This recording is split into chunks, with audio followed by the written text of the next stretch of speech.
Hello everyone, this side Anjali Arya और आज हम करने वाले हैं हिंदी और इंग्लिश का मॉक टेस्ट। तो इसमें क्या रहने वाला है मैं आपको बता देती हूँ ज़रा। इसमें 10 क्वेश्चन आपके हिंदी के हैं, 10 क्वेश्चन आपके इंग्लिश के हैं, साथ में एक प्रपोजिशन वाला टॉपिक हम पूरा पढ़ने वाले हैं। क्यों पढ़ने वाले हैं? क्योंकि इंग्लिश में 3-4 क्वेश्चन है फिल इन द ब्लैंक्स के, और फिल इन द ब्लैंक्स में प्रपोजिशंस फिल करा रखी हैं। तो इसीलिए मैं पूरा टॉपिक प्रपोजिशंस का पढ़ाने वाली हूँ, क्योंकि हमने जनरल इंग्लिश कंप्लीट कर चुके हैं हम, और उसमें प्रपोजिशंस वाला टॉपिक ना तो सिलेबस में मेंशन है, fill in the blanks mention है, ठीक है। और इसलिए हमने वो पढ़ा भी नहीं, तो यहाँ पे हम पढ़ लेंगे। ऐसे ही कोई भी टॉपिक है जो नया होगा, जो हम नहीं पढ़ के आए हैं, उसको हम पूरा पढ़ेंगे, और जो टॉपिक ऐसा है जो हम पढ़ चुके हैं उसको हम रिवाइज करेंगे। तो ये सीरीज़ आपकी कंटिन्यू रहने वाली है। मैंने सोचा कि हिंदी और इंग्लिश सेम ही है तो इनको साथ में करा दिया जाएगा, और जो आपके इंग्लिश के अनसन पैसेज हैं और हिंदी का जो अपठित गद्यांश है उसको एक साथ लेके चलेंगे। आप बताओ, आपको ये सजेशन कैसा लग रहा है? अगर ठीक लग रहा है तो ऐसे ही कंटिन्यू करेंगे। अगर आप चाहते हो कि नहीं मैडम अलग अलग कराओ, हिंदी अलग कराओ जिसमें हमारा अपठित गद्यांश भी होगा, और इंग्लिश की जो क्लास है वो अलग लेकर आओ जिसमें अनसन पैसेज भी होगा, ठीक है, वो आप मुझे बता देना कैसे आपको अच्छा लग रहा है। तो मेरे को तो यही वाला तरीका अच्छा लगा है अपने हिसाब से। बाकी चलो करते हैं स्टार्ट। बढ़िया क्वेश्चन है, मज़ेदार क्वेश्चन है, और सारे के सारे PYQ क्वेश्चन है, एग्जाम में आए हुए क्वेश्चन है, डिफरेंट एग्जाम में आ चुके हैं ये क्वेश्चन। तो जरा ध्यान से मुहावरे पढ़ा चुकी हूँ बहुत ही इंटरेस्टिंग तरीके से, जो NCERT बेस्ड हैं। तो चलिए बताइए मुहावरे, इसमें आपको चूज़ करना है। देखो यहाँ से ये आपके मुहावरे हैं, तो ये किसके साथ मैच करना है, मैचिंग का क्वेश्चन है। यहाँ पे ऑप्शन दिए गए हैं, फटाफट से वीडियो को पॉज करके यहाँ पे मैच करने की कोशिश करें, और मुझसे पहले आप आंसर दे दें फटाफट से। बताइए यहाँ पे क्या करेक्ट होगा। तो चलिए हम इसको सॉल्व करते हैं। अब मुझे ये पता है, क्या पता है, जो अंधेरे महू, उसका मतलब क्या होता है? अंधेरे महू, अंधेरे महू होता है मतलब कि प्रातःकाल, सुबह सुबह उठना, ठीक है। ठीक है, 1 और 4, 1 और 4 मेरे को इन 3 ऑप्शन में दिख रहा है, ठीक है। इसमें भी, इसमें भी, इसमें भी। अगर मैं बात करूँ कान भरना, मुझे पता है कान भरना चुगली करना होता है ना, पता सबको पता होगा ना। उसने तो उसके कान भर दिए इसलिए तो वैसे से बोल रही है। कहते हैं कि नहीं कहते हैं? बिल्कुल कहते हैं। तो कान भरना क्या होता है जी? चुगली करना, मुझे अच्छे से पता है। तीसरे का 2 आंसर यहाँ पे देखो किस में है, सिर्फ इस ऑप्शन में है। तो हमारा आंख बंद करके आप क्या कर दो, भी C टिक कर दो, है ना। यहाँ पे करेक्ट क्या रहने वाला है? C टिक है। लेकिन हम तो फिर भी पूरा पढ़ने वाले, पूरा देखने वाले, क्या पता सेपरेट कोई क्वेश्चन आ जाए मुहावरे में से। तो चलिए बिल्कुल देख लेते हैं। अगर अंधेरे मुंह की बात करें तो प्रातःकाल हो जाएगा। किनारा करना होता है जिस साइड लगाना है ना, किनारा करना, साथ छोड़ देना ना, उसने किनारा कर दिया है ना। कहाँ गया? साथ छोड़ना। उसके बाद कान भरना आपका चुगली करना हो जाता है। और कलेजे मुंह को आना, कलेजे मुंह को आने का मतलब क्या होता है? बिल्कुल व्याकुल होना। कहते हैं कि बस एक्साइटमेंट इतनी है ना, बस जल्दी हो जाए, बस जल्दी हो जाए। एग्ज़ाम, आप लोग पूछते हो एग्ज़ाम डेट आ गई मैडम, कुछ एक्सपेक्टेड एग्ज़ाम डेट हो, कुछ हो, मतलब कोई आया हो अभी एग्ज़ाम से रिलेटेड, है ना। तो व्याकुल होना, कलेजे मुंह को आना मतलब व्याकुल होना। आगे से अगर ऐसी व्याकुलता हो तो आपको क्या कहना? कलेजे मुंह को आ गया, है ना। तो चलिए बढ़िया मज़ेदार क्वेश्चन था। अगला क्वेश्चन देखते हैं। वाह, आपका तो फेवरेट टॉपिक है संधि, है ना। बहुत अच्छे से हमने करी है, और मैंने बताया था जो दीर्घ संधि है वो उसमें से बहुत ज़्यादा क्वेश्चन आते हैं। इतने आपके व्यंजन और विसर्ग में से नहीं आते जितने कि आपके स्वर संधि में से आते हैं। और ये जो क्वेश्चन है वो भी स्वर्ग संधि से ही आया हुआ है, जो स्वर्ग संधि है उसके टाइप। तो बताइए यहाँ पे कौन सा करेक्ट हो जाएगा? बताइए आपका जो दीर्घ संधि है, ये इसको छोड़ दो, ये दीर्घ संधि है, गुण संधि है, वृद्धि संधि है, यण संधि है। ये एग्जाम्पल किसके हैं जी? स्वर्ग संधि के एग्जाम्पल है, मतलब कि टाइप है। हाँ, तो बताइए यहाँ पे क्या करेक्ट हो जाएगा। तो चलिए हम इसको सॉल्व करके देखते हैं। ये भी मैचिंग से रिलेटेड ही है आपका। तो देखो यहाँ पे मुझे ये पता, और मैंने आपको बहुत अच्छे से बताई है। पहले तो ये देख लो, जहाँ पर 2 मात्रा लगी हुई है वहाँ पे आंख बंद करके आप वृद्धि संधि टिक कर दो, ठीक है। तो तीसरे का आपका क्या रहने वाला है जी? आपका वृद्धि संधि होगा जी प्रमोष्ट, ठीक है। अगर बात कर ली जाए जहाँ पर भी बड़ा ऊ और ओ है वहाँ पर आपका दीर्घ संधि होता है। तो यहाँ पर बड़े ऊ की मात्रा मुझे दिख रही है, तो यहाँ पर क्या होगा? दीर्घ संधि हो जाएगी, ठीक है। अब जहाँ पर मैंने आपको बताया था जहाँ पर एक मात्रा होती है वहाँ पर क्या आ जाएगा? बताओ वहाँ पर क्या आ जाएगा? वहाँ पर बिल्कुल सही, वहाँ पर गुण संधि आ जाएगा। और बचा क्या हमारा? यण संधि, यण संधि यहाँ पे टिक कर दो।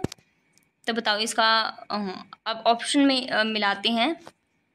ये ऑप्शन आपके बताओ ये वाला जो पैटर्न कहाँ पर है। तो जो ये वाला है आपका,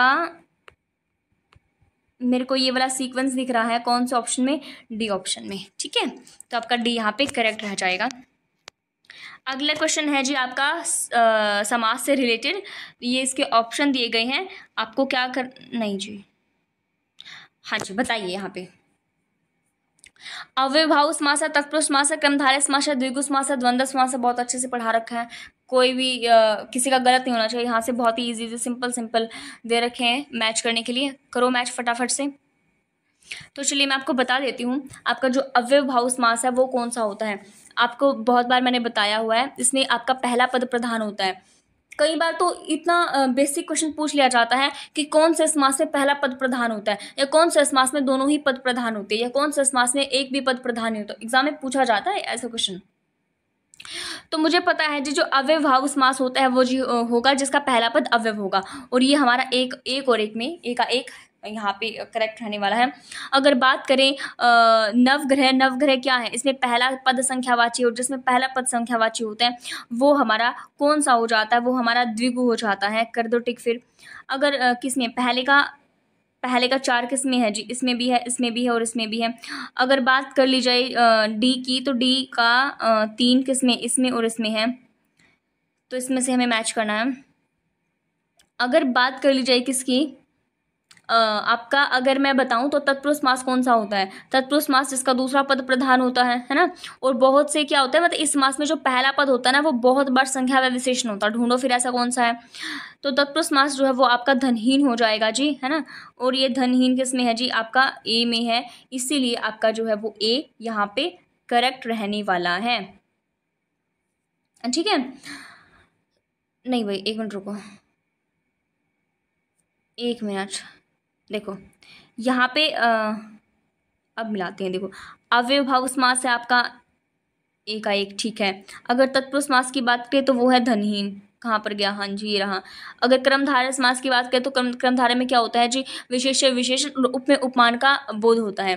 तो ऐसा मेरे को कहाँ पे दिख रहा, महान है जो राजा, ठीक है। अगर द्विगु की बात कर ली जाए तो द्विगु क्या होता है जी, पहला पद इसका होता है जी संख्यावाची। और द्वंद्व की बात कर ली जाए तो दोनों पद इसके कौन से होते हैं जी, दोनों पद प्रधान होते हैं, ठीक है। तो द्वंद्व होता है भला और बुरा।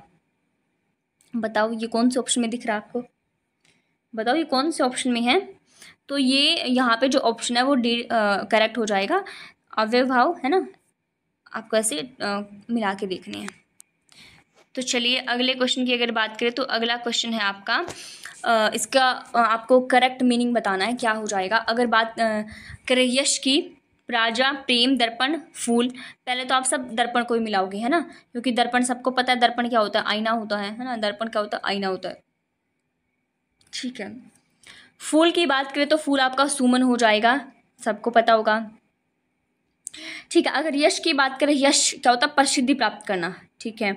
अगर राजा की बात करें तो राजा होता है जी नरेश, है ना, पता होगा, रामायण महाभारत आपने देखी होगी ज़रूर, ठीक है। अगर प्रेम की बात करें तो प्रेम थोड़ा संस्कृत का वर्ड ये यहाँ पे होगा, प्रेम होता है जी अनुराग। तो इस तरह से आपका बन जाएगा, और ये जो सीक्वेंस है मेरे को बी ऑप्शन में यहाँ पे अच्छे से दिख रहा है, ठीक है जी। अगले क्वेश्चन पे चलते हैं। अगला क्वेश्चन बड़ा ही प्यारा मज़ेदार क्वेश्चन है। ओहो, तो इसमें आपको बताना क्या है, इसमें आपको पर्यायवाची शब्द बताना है। इनमें से कौन सा शब्द ब्राह्मण वाचक नहीं है, ठीक है। ब्राह्मण का पर्यायवाची शब्द इसमें से नहीं है, वो मुझे बता दो।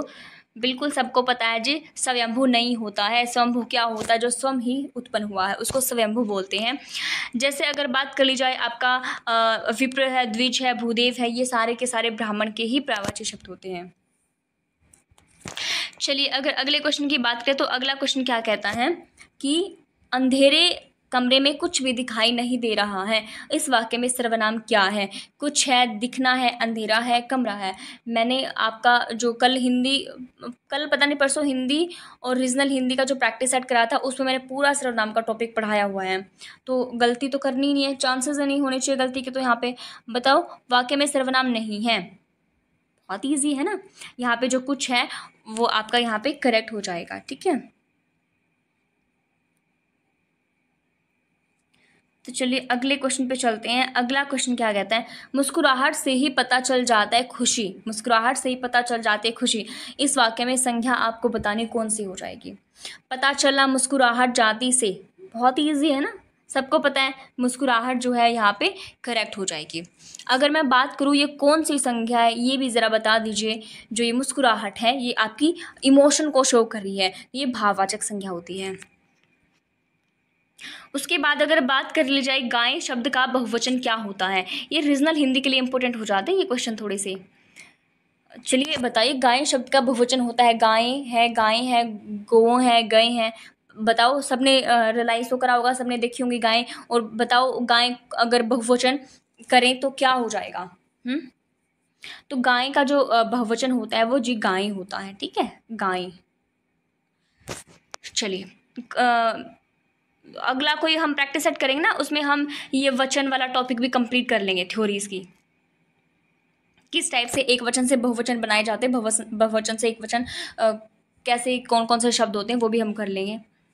अगर अगले क्वेश्चन की बात करें तो प्राण शब्द का एक वचन रूप है, प्राणी है, प्राणी है, प्राणी है, कोई भी नहीं। बताओ यहाँ पे करेक्ट क्या हो जाएगा। तो प्राण शब्द का जो एक वचन है वो होता है जी कोई भी नहीं। प्राण शब्द का जो एक वचन है वो प्राण ही होता है, ठीक है, हमेशा याद रखें। अगर यहाँ पे कोई नहीं की जगह प्राण होता तो प्राण आपका ठीक हो जाता। प्राण शब्द का एक वचन प्राण ही होता है। चलिए अगर बात करूं अगला मुहावरे का, एक क्वेश्चन आया बढ़िया, कलेजे पर सांप लौटना क्या होता है, सबको पता होगा जी, ईर्ष्या से जलना है, सांप से खेलना है, दिल का मचलना है, डर लगना है। यहाँ पे जो मतलब कि इसमें आप सेंटेंस वाइज भी देखो, जो थोड़ा सा मीनिंग दे रहा है ना, वो क्या दे रहा है। ईर्ष्या से जलना है ना, तो यहाँ पे ए आपका करेक्ट रहने वाला है, कलेजे पर सांप लौटना चाहिए, ईर्ष्या से जलना। सांप से खेलना पॉसिबल ही नहीं है, दिल का मचलना, कैसे मचलेगा दिल है, डर लगना। चलिए अब देख लेते हैं इंग्लिश के क्वेश्चन। पहला क्वेश्चन हमारा क्या कहता है, हैविंग इनफाइनाइट पावर, जिसके पास बहुत पावर होती है उसको क्या कहते हैं। ऑमनीपोटेंट, ऑमनिशेंट, ऑमनीप्रेजेंट, ऑप्टिमिस्ट। बताइए यहाँ पे क्या करेक्ट रहने वाला है। तो जिसके पास बहुत ज़्यादा पावर होती है उसको क्या कहते हैं, ऑमनीपोटेंट उसको कहते हैं। यहाँ पे पोटेंट जो शब्द है वो रिप्रेजेंट करता है किसको, शक्ति को, ठीक है, ऑमनीपोटेंट। और ऑमनिशेंट क्या होता है जी, जो देखो यहाँ पे लिखा हुआ है नोइंग एवरीथिंग, जो सब कुछ जानता है। अगर ऑमनी प्रेजेंट की बात करें तो ऑमनी प्रेजेंट क्या होता है, present everywhere at the same time, same time पर जो हर जगह पर प्रेजेंट होता है। ऑप्टिमिस्ट की अगर बात करें तो ऑप्टिमिस्ट क्या होता है, someone who always believe that God think will happen, जो हो रही है वो भगवान की वजह से हो रही है, जो ओनली कॉज है वो गॉड है। ऑप्टिमिस्ट होता है आशावादी, जो भगवान में विश्वास रखता है या जो भी है आशावादी टाइप का, ऑप्टिमिस्ट उसको कहते हैं। अगर अगले क्वेश्चन की बात करें तो अगला क्वेश्चन क्या कहता है, आपको रोंगली जो यहाँ पे स्पेलिंग है वो बतानी है, जिस स्पेलिंग में मिस्टेक वो आपको बतानी है। तो बताइए, आंसर तो आपको दिख ही रहे हैं साथ में, है ना। चलो कोई नहीं, बताओ यहाँ पे क्या आपका करेक्ट रहने वाला है। तो यहाँ पर आपका जो स्पेलिंग में जिसमें मिस्टेक है वो आपकी एक्यूज़ में है। यहाँ पे ACC आने वाला है, ACCUSE, एक्यूज़, ठीक है। तो चलिए अगला क्वेश्चन देखते हैं। अगला क्वेश्चन क्या कहता है, आपको वो सेंटेंस बताना है जिसमें ग्रामेटिकली मिस्टेक है, ठीक है। तो बताइए यहाँ पे कौन सा जो आपका सेंटेंस है वो एरर है, जिसमें मिस्टेक है, वो बताइए यहाँ पे। हाँ जी, देखो कहता है आपका, अगर हम पहले ऑप्शन की तरफ जाएं तो the seeds were showed in the flower bed, यहाँ पे तो कोई मिस्टेक नहीं है। अगर सेकंड की बात करें तो क्लॉथ्स हंग फ्रॉम ए ब्रेस्केट। अगर सी की तरफ जाए, the river is swollen with fluid, यहाँ पे ना विद नहीं आएगा। चलो अगला पहले देखते हैं। She light that she had never seen him before, है वो झूठ बोल रही है कि उसने उसको पहले कभी नहीं देखा। अगर बात कर ली जाए, ये सही है बिल्कुल, ये भी सही है, ये भी सही है। ग्रामेटिकल की अगर बात करें तो जो आपका सी है इसमें एरर है। क्या एरर है यहाँ पर, अगर बात करें मतलब कि विद का प्रयोग यहाँ पर नहीं होगा। अगर हम यहाँ पे बाय यूज़ करते तो वो ज़्यादा एप्रोप्रिएट रहता है ना। अगर अगले क्वेश्चन की अगर अगले क्वेश्चन को देखें तो अगला क्वेश्चन भी आपका एरर से रिलेटेड है, इसमें भी आपको एरर ही बताना है। The revolver was loaded, revolver तो मेरी पूरी लॉडेड है, ठीक है। The मॉल्टन lava pure down the mountains, ये होता है कि जो आपका लावा है पिघलता हुआ, वो क्या है, पहाड़ से नीचे गिर रहा है ना। हाँ जी। The lawsuit costed me a great deal of money, कहते हैं कि जो कानूनी मुकदमे में मुझे बहुत ज़्यादा पैसा यहाँ पे खर्च करना पड़ा है। अगर डी ऑप्शन की बात करें तो their numbers have swelled since those day, तो बताइए यहाँ पे जो मिस्टेक है जिस सेंटेंस में वो आपको बताना है। तो यहाँ पर आपका जो मिस्टेक वाला है वो आपका सी है, क्योंकि यहाँ पे आता है जी लो सूट, यहाँ पे करेक्ट हो जाएगा, ठीक है। तो चलिए अगला जो आपका क्वेश्चन है वो क्वेश्चन टैग से रिलेटेड है, लगे हाथ उसको भी देख लेते हैं इसमें क्या होता है। तो nobody come to your party, यहाँ पे बताना है क्वेश्चन टैग।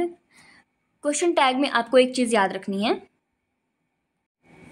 अगर आपका क्वेश्चन टैग बात करें अगर पॉजिटिव है, अगर आपका जैसे सेंटेंस की बात करते हैं, अगर आपका जो सेंटेंस है वो नेगेटिव है तो आपका क्वेश्चन टैग हमेशा ही पॉजिटिव बनेगा।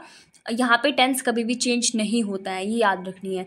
अगर नेगेटिव आपका सेंटेंस है तो पॉजिटिव क्वेश्चन टैग होगा, अगर पॉजिटिव सेंटेंस है तो नेगेटिव क्वेश्चन टैग यहाँ पे रहने वाला है। और अगर बात करी जाए, अगर कोई नाउन दे रखा है तो उसकी जगह पे प्रोनाउन हो जाता है।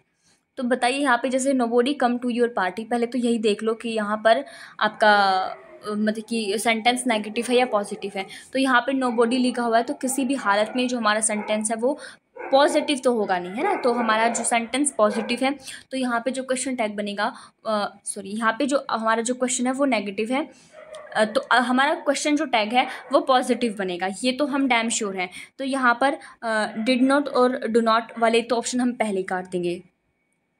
तो यहाँ पे इनमें से सिलेक्ट करना है क्या यहाँ पे करेक्ट रहने वाला है। अब यहाँ पे देखो, यहाँ पे केम लिखा हुआ है और केम क्या है जी, वर्ब की सेकंड फॉर्म है। हमें पता है जो केम है वो वर्ब की सेकंड फॉर्म है। अगर हम बात करें, हमने टेंस अच्छे से पढ़ रखे हैं, तो वहाँ पे क्या हो जाएगा, डिड का यूज़ होगा, है ना। सेकेंड फॉर्म के लिए क्या यूज़ करते हैं, डिड यूज़ करते हैं। डू तो ये प्रेजेंट की बात करता है। तो चलिए यहाँ पे जो है आपका डिड दे यहाँ पे करेक्ट रहने वाला है। अगर बात करें ये फिल इन द ब्लैंक्स है, आपको इनमें चूज करना है। I am sorry I can't exceed dash your request by and to four, इनका यूजेस हम पढ़ने वाले हैं कि कैसे इनको यूज़ किया जाता है। तो बताइए यहाँ पे I am sorry I can't exceed dash your request, क्या यहाँ पे करेक्ट रहने वाला है। तो यहाँ पर आपका जो टू है यहाँ पे आ जाएगा जी, यहाँ पे टू आपका फिल होगा। Exceed as a verb, exceed क्या एक वर्ब है।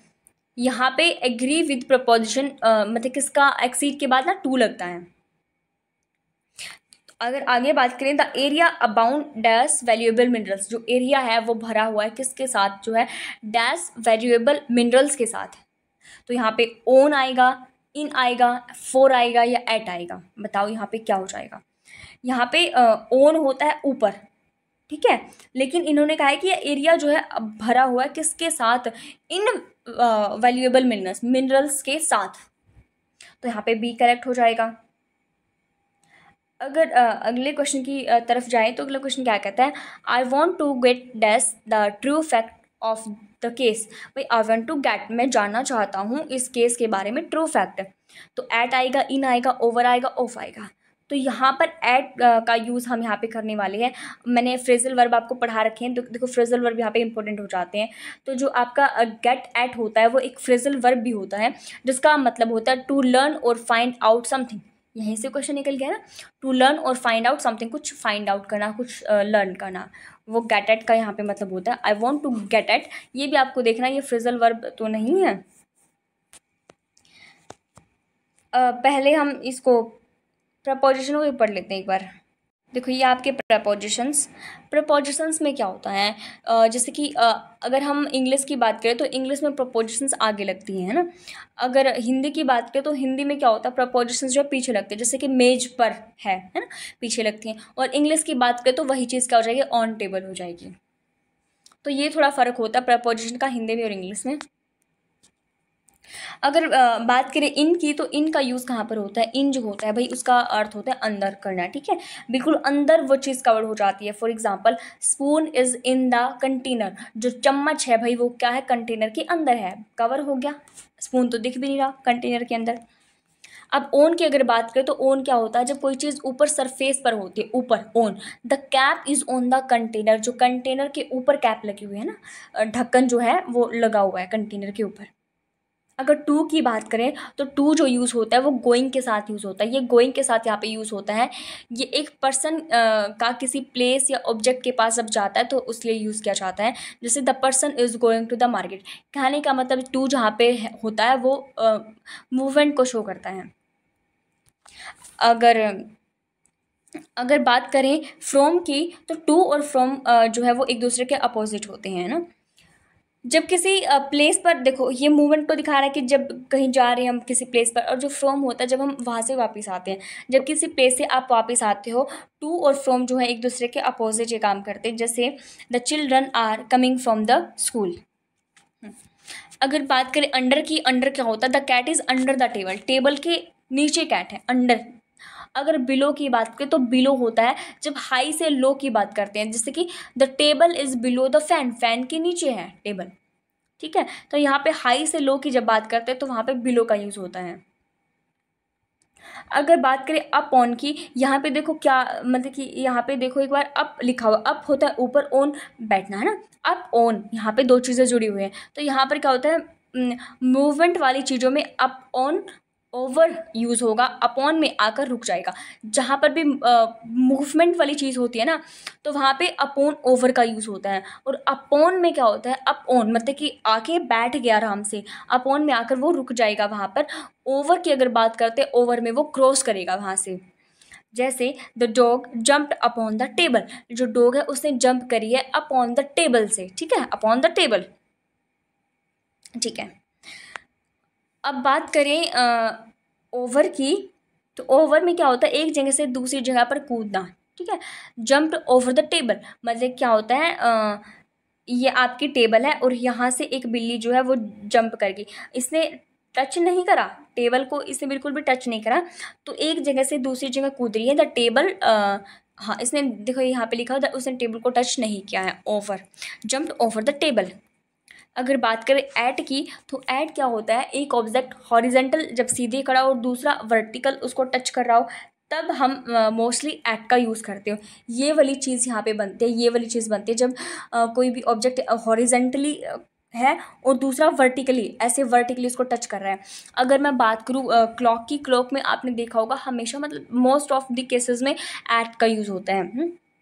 वो देखो दीवार पर घड़ी टंगी हुई है, तो आप जब टाइम देखते हो तो ये वाला सिचुएशन बन जाती है कि नहीं बन जाती है ना। तो यहाँ पे एट का यूज़ होगा। नॉक एट द डोर, अगर डोर की बात करें तो डोर जब आप नॉक करते हो तब भी ऐसा ही कुछ बनता है ना। अगर बात करें painting at the door, door पे अगर पेंटिंग बना रहे हो तो भी यही वाला बनेगा कि नहीं बनेगा। अगर ऑफ की बात करें तो ऑफ होता है I am very fond of my friend. अगर बात करें टू और फ्रॉम एक दूसरे के अपोजिट होते हैं, हम पढ़कर आए हैं। अगर एट ऑन की बात करें, पढ़कर आ चुके हैं हम ये। अप, अपॉन और ओवर, देखो यहाँ पे थोड़ा देख लेते हैं। अप में क्या होता है? पेड़ के जैसे ऊपर चढ़ गया, अप मोहरा चढ़ रहा है ऊपर। अप ऑन बैठ गया आराम से आके। ओवर क्या होता है? वो जब जंप कर लेता है। अगर बात करें बाय, बिसाइड, विद, अलोंग, देखो इसके साथ आपको एक चीज़ याद रखनी है। जो एक तो होता है बिसाइड, एक होता है बिसाइड्स, जिसके पीछे आराम बस ऐसे लग जाता है। देखो BESIDES, बिसाइड्स, पीछे बस ऐसे लग जाता है और कोई फ़र्क नहीं होता। लेकिन इन दोनों का ना मीनिंग बदल जाता है। अगर बिसाइड की बात करें तो वो होता है पास में बैठे हैं। अगर बिसाइड्स की बात करें तो होता है इसके अलावा। फॉर एग्जांपल मैं आपको एग्जांपल दूँ तो जैसे कि beside A car he has a motor bike, मतलब कि कार के अलावा उसके पास एक मोटर बाइक भी है ना। तो यहाँ पे जो सेंटेंस है वो बिल्कुल ही बदल जाता है। बिसाइड और बिसाइड्स आपको पजल करने के लिए ऑप्शन दिए जाते हैं। तो अगर बात करी जाए ठीक है, पढ़ चुके हैं इसको। अलोंग की अगर बात करें, अलोंग होता है जब लंबाई के साथ साथ कोई चीज़ चली होती है। He is walking along the walking along the wall, ठीक है। इस टाइप से आपका अलोंग का यहाँ पे यूज़ होता है।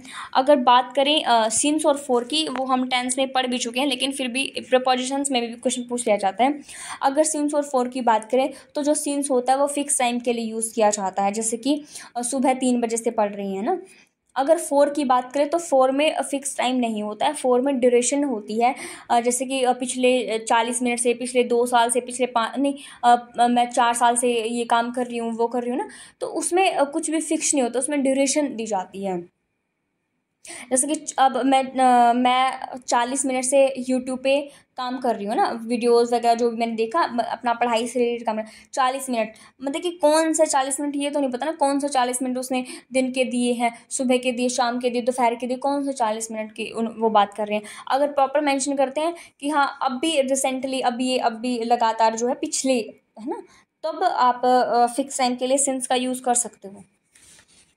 अगर बात करें अंटिल की, तो अंटिल में होता है कि जब तक आपका काम चल रहा है ना, जब तक अगर, और ना एक आपको याद करना, डिस्पोज्ड होता है, एक डिस्पोज के साथ हमेशा ऑफ लगता है, ये आप प्रपोजिशन है, इसके बाद हमेशा ही ऑफ का यूज़ होता है, डिस्पोज के बाद हमेशा ऑफ का यूज़ करते हैं।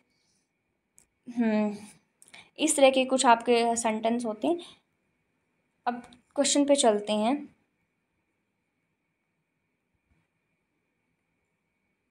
आपका अगर, हाँ ये हम कर चुके हैं। अब जैसे बात करें, पार्टिंग आर ऑलवेज पेनफुल, ठीक है, पार्टिंग जो होती है वो हमेशा ही पेनफुल होती हैं। इसमें क्या है आपका, ये वर्ब है, जीरेंड है, प्रपोजिशंस है, कंजक्शन। बताओ यहाँ पे क्या करेक्ट रहने वाला है। तो जो पार्टिंग है, यहाँ पे मैंने बताया भी था आपको इंग्लिश कराते टाइम पे, जो पीछे जब ING लग जाता है, वो जीरेंड भी होता है, जीरेंड होता है, एक टू इन्फिनेटिव, बेयर इन्फिनेटिव, ये वाले केसेस मैंने आपको बता रखे हैं ना। तो जब पार्टिंग होता है तो वहाँ पर जीरेंड भी लगता है ना। तो इसमें जीरेंड कैसे लगता है, एक वर्ब होती है ना, क्या होती है, वर्ब होती है जी, क्रिया होती है। वर्ब जो है, जो बाद में एंड होती है किसके साथ, ING के साथ। वर्ब के पीछे जब ING लगता है और वो काम करने लगती है एज अ नाउन, वर्ब है लेकिन काम करती है एज अ नाउन सेंटेंस के अंदर, तो वो जीरेंड बन जाती है। जैसे स्विम की अगर बात करें तो वो क्या है, एक वर्ब है, लेकिन पीछे ING लगा दिया तो ये एक नाउन की तरह काम कर रही है। Swimming is a good exercise, है ना। तो यहाँ पर क्या हो जाएगा, आपका जीरेंड करेक्ट हो जाएगा। अगर बात करें he travelled crabwise across the floor, है ना, क्रैब वाइज, केचुए देखिए आपने, उसकी तरह क्या कर रहा है भाई, ट्रेवल्ड कर रहा है फ्लोर पर। तो ये आपका एडजेक्टिव है, एडवर्ब है, प्रपोजिशन है, जीरेंड है। तो यहाँ पे ये आपका क्या रहने वाला है, जो क्रैब वाइज है वो एक एडवर्ब यहाँ पे रहने वाली है। यहाँ पर एडवर्ब क्यों रहने वाली है, एडवर्ब क्यों रहने वाली है, क्योंकि जो आपका एडवर्ब है वो किसको क्वालिफाई करता है, एडवर्ब जो है ये वर्ब को क्वालिफाई करता है। अगर एडजेक्टिव की बात करें तो एडजेक्टिव जो है विशेषण होता है, और किसको क्वालिफाई करेगा, ये नाउन और प्रोनाउन को ही क्वालिफाई करेगा। तो यहाँ पर अगर मैं बात करूँ क्रैब वाइज, ये क्रैब वाइज है क्या, ये जो क्रैब वाइज आपकी एक जो नहीं, एक मिनट रुको, देखो यहाँ पे लिखा हुआ है द वर्ल्ड, जो क्रैब वाइज है वो प्रोवाइड करता है फर्दर डिस्क्रिप्शन ऑफ वर्ब। कौन सी वर्ब है, क्रैवल, जो आपकी क्रैवल्ड है इस वर्ब को क्वालिफाई कर रहा है। इसलिए यहाँ पर एडवर्ब करेक्ट रहने वाला है। अगर अगले क्वेश्चन की बात करें, the very old man has frequent look, है ना। तो यहाँ पे एडजेक्टिव है, नाउन है, प्रपोजिशन है, कंजक्शन है। बिल्कुल सेम इसी क्वेश्चन की तरह 94 क्वेश्चन की तरह ये वाला क्वेश्चन है, आपको इसका करेक्ट बताना है। यहाँ पे क्या हो जाएगा, एडजेक्टिव होगा, नाउन होगा, प्रपोजिशन होगा या कंजक्शन होगा। अगली जो हमारी क्लास होगी इसी से रिलेटेड, उसमें हम इस क्वेश्चन को भी डिस्कस करेंगे और ये भी देखेंगे किन किन स्टूडेंट्स ने इसका करेक्ट आंसर दिया है। तो चलिए, आज की हमारी क्लास यहीं तक थी। Thanks for watching.